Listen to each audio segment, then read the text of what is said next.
আসসালামু আলাইকুম, তাসরিমা নাহিদ আমন্ত্রণ জানাচ্ছি এনটিভির সন্ধ্যার খবরে। গণতান্ত্রিক ব্যবস্থাকে ব্যাহত করতে দেশে এখনও নানামুখী ষড়যন্ত্র চলছে বলে অভিযোগ করেছেন বিএনপির ভারপ্রাপ্ত চেয়ারম্যান তারেক রহমান। বলেন, ষড়যন্ত্র রুখতে ও জবাবদিহিতা নিশ্চিতে নির্বাচিত সরকারের বিকল্প নেই। সৎলোকের শাসনের প্রচারণা যারা চালাচ্ছে, দেশ নিয়ে তাদের কোনো পরিকল্পনা দেখা যাচ্ছে না বলেও অভিযোগ করেন তিনি। ক্ষমতায় গেলে প্রথম বছরে 50 লাখ ফ্যামিলি কার্ড দেয়া হবে বলেও জানান তারেক রহমান। নূর হোসেন জানাচ্ছেন বিস্তারিত।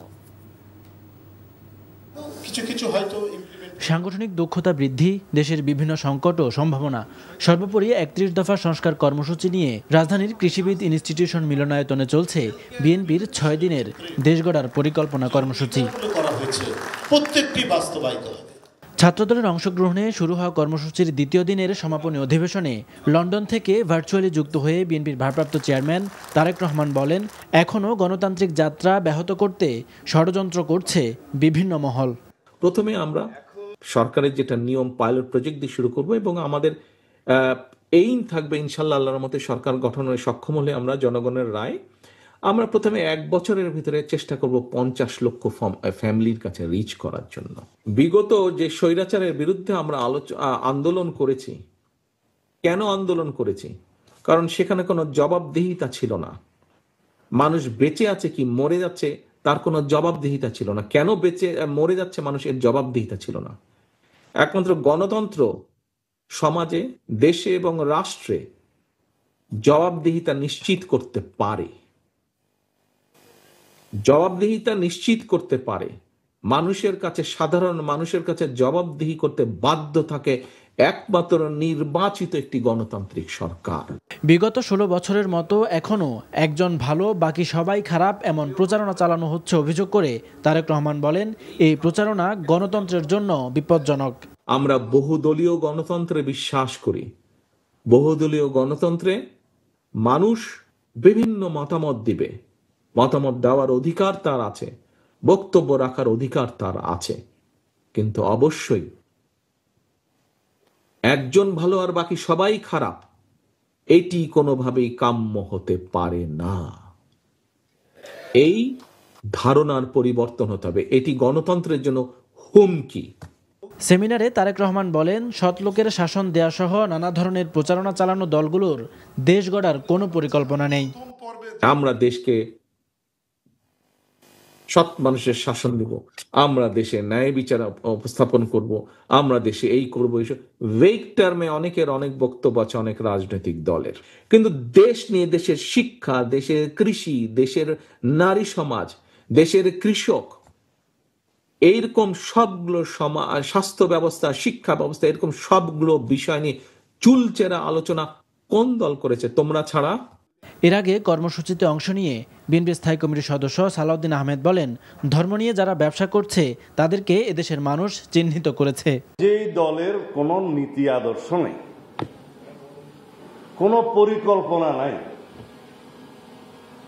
শুধুমাত্র ধর্মের নামে একটা ট্যাবলেট বিক্রি করে জনগণের সাথে প্রতারণা করার পরিকল্পনা করছে, তাদেরকে জনগণ ইতিমধ্যে চিনেছে, তাদের মুখোশ উন্মোচিত হয়েছে।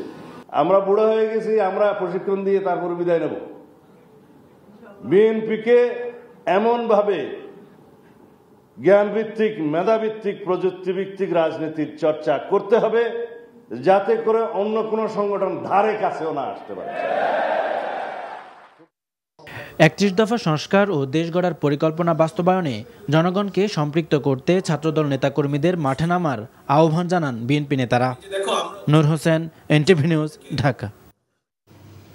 দর্শক, বিএনপি চেয়ারপারসন বেগম খালেদা জিয়ার শারীরিক অবস্থার কিছুটা উন্নতি হয়েছে বলে জানিয়েছেন চিকিৎসকরা। তবে একাধিক পরীক্ষা নিরীক্ষা সম্পন্ন হলেও তার মূল জটিলতাগুলো এখনো পুরোপুরি নিয়ন্ত্রণে আসেনি বলে জানিয়েছে দায়িত্বশীল সূত্র। চিকিৎসায় গঠিত মেডিকেল বোর্ডের সদস্যরা বলছেন, ডায়াবেটিস, কিডনি, হৃদযন্ত্র ও ফুসফুসের ওঠানামা করা জটিলতার কারণে বেগম জিয়াকে রাখা হয়েছে নিবিড় পর্যবেক্ষণে। নিয়মিত হাসপাতালে গিয়ে খোঁজ নিচ্ছেন পুত্রবধূ ডক্টর জোবায়দা রহমান। সবশেষ পরীক্ষায় তার কিডনি ও ফুসফুসের অবস্থার কিছুটা অগ্রগতি দেখা গেলেও তিনি এখনও শঙ্কামুক্ত নন। এই অনিশ্চয়তার কারণে তার বিদেশ যাত্রার সম্ভাব্য সময় বারবার পরিবর্তিত হচ্ছে। মেডিকেল বোর্ডের সদস্যরা জানান, বেগম জিয়া বিমানে ভ্রমণের উপযোগী না হলে তাকে আসলে বিদেশে নেওয়া সম্ভব হতো। নির্বাচনের তাফসিলের সময় ঘনিয়ে আসলেও এখনও লেভেল প্লেয়িং ফিল্ড নিশ্চিত করতে পারেনি নির্বাচন কমিশন, এমন অভিযোগ করেছেন জামায়াতে ইসলামী। নির্বাচন কমিশনের সাথে বৈঠক শেষে দলটি জানায়, রমজানের আগেই জাতীয় নির্বাচন সম্পন্ন করবে ইসি। এদিকে ইউরোপীয় ইউনিয়নের সাথে বৈঠক শেষে জামায়াত আমির বলেছেন, কোনো কারণে নির্বাচনের সময় পেছালে গভীর সংকটে পড়বে দেশ। ওবায়দুল্লাহ মামুনের রিপোর্ট। ত্রয়োদশ জাতীয় সংসদ নির্বাচনের দিন তারিখ ঘোষণা, আইনশৃঙ্খলা পরিস্থিতি, লেভেল প্লেইং ফিল্ড নিশ্চিতকরণ সহ বেশ কিছু বিষয় নিয়ে সোমবার নির্বাচন কমিশনের সাথে বৈঠক করে জামায়াত ইসলামী। জামায়াত সেক্রেটারি জেনারেলের নেতৃত্বে 6 সদস্যের প্রতিনিধি দলের সাথে কমিশনের এই বৈঠক চলে প্রায় 1.5 ঘন্টা। বৈঠক শেষে গণমাধ্যমের সাথে কথা বলেন দলের সেক্রেটারি জেনারেল। আইন শৃঙ্খলার যে মাঝে মাঝে গুরুতর অবনতি আমরা দেখছি, একটা দলের সবার উপরে অন্য দলের হামলা, ইভেন নারীরাও তাদের গণসংযোগে গিয়ে তারাও নির্যাতিত নিপীড়িত হচ্ছে, হামলার শিকার হচ্ছে। নির্বাচনের লেভেল প্লেইং ফিল্ড সম্পর্কে নিশ্চিত করতে পারেননি এবং পারেননি যে বিদ্যমান প্রশাসনিক অবস্থার কিছু তথ্য প্রমাণ স্পেসিফিক আমরা ওনাদের সামনে তুলে ধরে বলেছি যে এই অবস্থা থাকলে এটাকে আমরা লেভেল প্লেইং ফিল্ড হিসেবে গ্রহণ করব না। নির্ধারিত সময়ে জাতীয় নির্বাচন হবে কিনা এমন প্রশ্নের জবাবে তিনি বলেন, রমজানের আগেই নির্বাচন হবে বলে মনে করে জামায়াত। আশঙ্কা আমরা এখন ফিল করছি না। ওনাদের সিদ্ধান্তের যে কথা জানালেন তাতে আমরা ওনাদের উপরে আস্থা রাখতে চাই। তবে ইউরোপীয় ইউনিয়নের ঢাকা অফিসে 8টি দেশের দূতদের সাথে সৌজন্য সাক্ষাৎ শেষে জামায়াতে ইসলামীর আমির ডাক্তার শফিকুর রহমান গণমাধ্যমকে বলেন, জামায়াত নিজের দলের জন্য নয় বরং মানুষের জন্য রাজনীতি করে। এছাড়া নির্বাচনের আগে যারা টুপি ও তসবি নিয়ে ঘুরে বেড়ায় তারাই ধর্মকে ব্যবহার করছে বলেও অভিযোগ করেন জামায়াত আমির। আমরা মনে করি যে ফেব্রুয়ারির ঘোষিত এই টাইমলাইনের ভিতরে নির্বাচন হওয়াই দেশের জন্য একান্ত প্রয়োজন। এর সামান্য কোনো ব্যত্যয় ঘটলে দেশ দারুণভাবে ক্ষতিগ্রস্ত হবে। আমরা ধর্মকে ব্যবহার করি না। ধর্ম ব্যবহার করলে কে করে সেটা আপনারা ভালো বুঝেন। ইলেকশনের সময় নতুন করে যারা বেশি বেশি নামাজ শুরু করেন, টুপি পরেন, তসবি হাতে নিয়ে ঘুরান, ধর্মকে তারাই বোধহয় সম্ভবত ব্যবহার করেন। একই দিনে গণভোট ও জাতীয় নির্বাচন নিয়ে শঙ্কা আছে বলেও মনে করেন তিনি। Obaidullah Mamun, NTV news, Dhaka. সরকারের হাতে কোনো ম্যাজিক বা রিমোট নেই যে সুইচ টিপে নির্বাচনের আগে দেশের অপরাধ কমিয়ে দেবে, এমন মন্তব্য করেছেন স্বরাষ্ট্র উপদেষ্টা জাহাঙ্গীর আলম চৌধুরী। সচিবালয়ে আইন শৃঙ্খলা সংক্রান্ত উপদেষ্টা পরিষদের বৈঠক শেষে তিনি এমন মন্তব্য করেন। এদিকে শ্রম ও কর্মসংস্থান উপদেষ্টা সাখাওয়াত হোসেন বলেছেন, অনেক দিন দেশে ভালো নির্বাচন হয় না, তাই এ নিয়ে জনমনে আস্থার সংকট থাকার সুযোগ আছে। নজরানা চৌধুরীর রিপোর্ট। দেশের আইনশৃঙ্খলা পরিস্থিতি খতিয়ে দেখতে সোমবার সকালে সচিবালয়ে আইনশৃঙ্খলা সংক্রান্ত উপদেষ্টা পরিষদের বৈঠক বসে। বৈঠকে বেশ কয়েকজন উপদেষ্টা এবং আইনশৃঙ্খলা বাহিনীর প্রধানগণ অংশ নেন। আসন্ন জাতীয় সংসদ নির্বাচন, মাদক নিয়ন্ত্রণ, নারীর প্রতি সহিংসতা রোধ সহ বেশ কিছু বিষয় নিয়ে বৈঠকে আলোচনা হয়। বৈঠক শেষে সাংবাদিকরা রংপুরে মুক্তিযোদ্ধা ও তার স্ত্রী হত্যার ঘটনা এবং মোহাম্মদপুরে জোড়া খুনের ঘটনার কথা উল্লেখ করলে স্বরাষ্ট্র উপদেষ্টা বলেন, তারা প্রতিটি ঘটনা খতিয়ে দেখে ব্যবস্থা নিচ্ছেন। এই ধরনের ঘটনা তো ঘটছে, আমি তো অস্বীকার করি না। আর নির্বাচনের আগে যে এইগুলি সব বন্ধ হয়ে যাবে তাও আমি বলতে পারি না। মানে যদি আমার কাছে কোনো ম্যাজিক থাকতো বা ওই সুইচ লাইট অন অফের মতো থাকতো তো আমি করে দিতাম যে লাইট অফ, এখন আর কোনো কিলিং কোনো কিছু হবে না। আমার কাছে এরকম কোনো ম্যাজিক নেই। এদিকে সচিবালয়ে বিগত 1 বছরে শ্রম ও কর্মসংস্থান মন্ত্রণালয়ের কার্যক্রম নিয়ে সংবাদ সম্মেলন করেন উপদেষ্টা অবসরপ্রাপ্ত ব্রিগেডিয়ার সাখাওয়াত হোসেন। এ সময় সাংবাদিকদের প্রশ্নের জবাবে তিনি বলেন, নির্ধারিত সময়ের মধ্যেই দেশে নির্বাচনের মাধ্যমে নির্বাচিত সরকার দায়িত্ব নেবে। আমাদের দেশে এতদিন তো নির্বাচন হয় নাই, যেটা হয়েছে এগুলোকে নির্বাচন আমার ডেফিনেশন না। তো সেই জন্য মানুষ তো এখনো একটু দ্বিধাদ্বন্দ্বে আছে, অথবা তাদের অন্য কোনো ক্যালকুলেশন আছে। গভর্নমেন্ট তো বারবার বলছে, আমরা বারবার বলছি, যেখানে যাচ্ছে সেখানে বলছি যে নির্বাচন সময় মতো হবে। বৃহৎ নির্মাণ প্রতিষ্ঠানগুলো শ্রম আইনের আওতায় না আসলে তাদেরকে সরকারি কাজ দেয়া হবে না বলেও জানান উপদেষ্টা। নজরানা চৌধুরী, এনটিভি নিউজ, ঢাকা।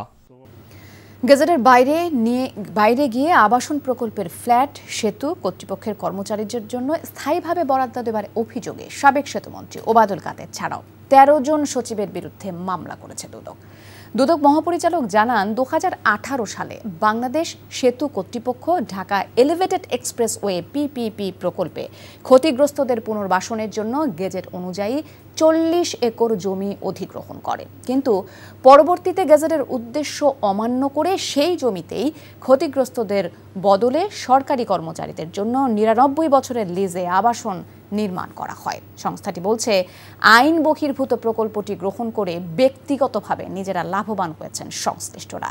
এ ঘটনায় সাবেক সেতুমন্ত্রী ওবায়দুল কাদের ও সাবেক সচিব খন্দকার আনোয়ারুল ইসলাম সহ ১৪ জনের বিরুদ্ধে মামলা করা হয়েছে। চলতি বছর দেশের অর্থনীতির বেশ কিছু সূচকে উন্নতি হলেও অনেক নেতিবাচক দিকও রয়েছে। এজন্য আগামীর অর্থনৈতিক চ্যালেঞ্জ মোকাবেলায় অন্তর্ভুক্তিমূলক উন্নয়নের তাগিদ অর্থনীতিবিদদের। প্রাতিষ্ঠানিক সক্ষমতা বাড়ানো ও দুর্নীতি কমাতে না পারায় অর্থনীতি দুষ্টু চক্রের মধ্যে পড়ে গেছে বলে মন্তব্য করেন তারা। অন্যদিকে সরকারের অর্জন ও বাস্তব চ্যালেঞ্জের সঠিক চিত্র উপস্থাপনের বদলে অনেক ক্ষেত্রেই উদ্দেশ্যমূলকভাবে বিকৃত তথ্য প্রচার করা হচ্ছে বলে মনে করেন সংশ্লিষ্টরা। পরিকল্পনা কমিশনে আয়োজিত সেমিনারে এসব কথা বলেন বক্তারা। আরাফাত ইসলামের রিপোর্ট। কমাতে পারছি না। রাজধানীর আগারগাঁওয়ে পরিকল্পনা কমিশনের এনএসি সম্মেলন কক্ষে আয়োজিত সেমিনারে চলতি বছরে বাংলাদেশের অর্থনৈতিক অবস্থা ও এসডিজির অগ্রগতি প্রতিবেদন প্রকাশ করা হয়। প্রতিবেদন অনুযায়ী মূল্যস্ফীতি, রপ্তানি আয়, রেমিটেন্স প্রবাহ থেকে শুরু করে ম্যাক্রো ইকোনমিতে আশাব্যঞ্জক উন্নতি হলেও রাজস্ব আয়, বিনিয়োগ ও বেসরকারি খাতের ঋণ প্রবৃদ্ধি সহ অর্থনীতির বেশ কিছু সূচকে অগ্রগতি হয়নি। সার্বিকভাবে তাহলে বলতে হয় যে নেতিবাচক ছুরি ইতিবাচক ছুরির চেয়ে বেশি ভারী। প্রাতিষ্ঠানিক সক্ষমতা বৃদ্ধি, দুর্নীতি কমানো, এই জায়গাটাতে আমরা যেটুকু করার ছিল সেইটা দিতে না পারার ফলে যেটা হয়েছে যে আমরা একটা দুষ্ট চক্রের মধ্যে পড়ে গেছি। রাজস্ব বাড়াতে আয়কর ও ভ্যাট কাঠামোর উপর গুরুত্বারোপ করেন এনবিআর চেয়ারম্যান। আর ব্যাংকিং খাতে আস্থা ফেরাতে স্বচ্ছতা ও জবাবদিহিতার পাশাপাশি সুশাসন নিশ্চিতের কথা বলেন বাংলাদেশ ব্যাংকের গভর্নর। আমরা যদি সত্যি সত্যি এলডিসি গ্রাজুয়েশনে যাই, এখনো প্রচুর পরিমাণ ইম্পোর্ট ডিউটি বায়াসনেস আছে আমাদের রেভিনিউতে, সেটা ডেফিনেটলি আমাকে ড্রাস্টিক্যালি কমাতে হবে। তাহলে আমার জায়গা হচ্ছে ইনকাম ট্যাক্স এবং ভিটি, এই দুই জায়গায় আমাদের জোর দিতে হবে। We have emphasized good governance and focused on transparency. So we have said that while we will be working on NPL reduction through asset management company, good governance will be the ultimate solution. Chittagong বন্দর সহ দেশের অর্থনৈতিক অগ্রগতিকে কেন্দ্র করে বিভিন্ন মহলে বিভ্রান্তিকর তথ্য ছড়ানো হচ্ছে, যার ফলে সরকারের সাফল্যের চেয়ে চ্যালেঞ্জই বেশি, এমন মন্তব্য করেন সংশ্লিষ্টরা। আমাদের রিয়াল অ্যাচিভমেন্টগুলোকে হাইলাইট নেওয়া হয়ে যেটা হয়েছে, কেউ কেউ সিলেক্টিভলি একটা দুইটা ডেটাকে সামনে রেখে ওইটাকে এমনভাবে প্রেজেন্ট করার চেষ্টা করেছেন, ফলে মানুষের কাছে যে মেসেজটা গেছে সেটা অনেক ক্ষেত্রেই খুবই সুখকর মেসেজ। এটার যে সমালোচনাটা হচ্ছে, এই পোর্টের এফিসিয়েন্সি আমি যদি বাড়াতে না পারি, তাহলে আমি তো এখানে কস্ট অফ ফান্ড কমাতে পারছি না। আগামীতে রাজনৈতিক স্থিতিশীলতার উপর দেশের অর্থনীতির ভবিষ্যৎ নির্ভর করছে বলেও মনে করেন বক্তারা। থাকবে। আরাফাত ইসলাম, এনটিভি নিউজ, ঢাকা। এই ছিল সন্ধ্যার খবরে। দর্শক, এই খবরের ভিডিও সহ আপডেট জানতে ভিজিট করুন এনটিভি অনলাইন www.ntvpt.com। এছাড়াও এনটিভির জনপ্রিয় সব অনুষ্ঠান ও খবরের আপডেট জানতে ভিজিট করুন আমাদের ইউটিউব ও ভেরিফাইড ফেসবুক পেজে। রাত 10:30টায় রাতের খবর দেখার আমন্ত্রণ রইল। ধন্যবাদ সবাইকে।